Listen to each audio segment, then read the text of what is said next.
ఏపీలో కూటమి ప్రభుత్వం అధికారంలోకి వచ్చిన తర్వాత కంపెనీలు, పెట్టుబడులు కేంద్రం నుంచి రావాల్సిన ప్రాజెక్టుల్లో వేగం పుంజుకుంది.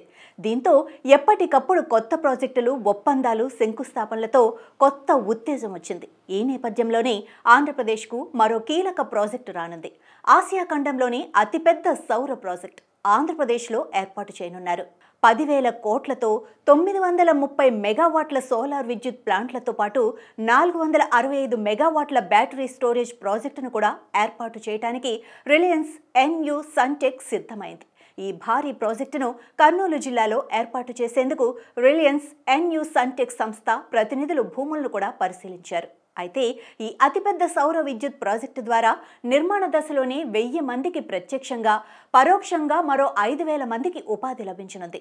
సెకీతో కలిసి రిలయన్స్ ఎన్యు సన్టెక్ చేపట్టే ఈ ప్రాజెక్టును 2 ఏళ్లలోనే ప్రారంభించాల్సి ఉంటుంది. ఈ ప్రాజెక్టు ద్వారా 25 ఏళ్ల కాలానికి విద్యుత్ కొనుగోలు చేసేలా సెకీ ఒప్పందం చేసుకోనుంది. ఈ రిలయన్స్ ఎన్యు సన్టెక్ కర్నూలులో ఏర్పాటు చేసే ప్రాజెక్టు ద్వారా ఉత్పత్తి అయిన సోలార్ విద్యుత్తును దేశంలోని వివిధ విద్యుత్ పంపిణీ సంస్థలకు సరఫరా చేయనున్నారు.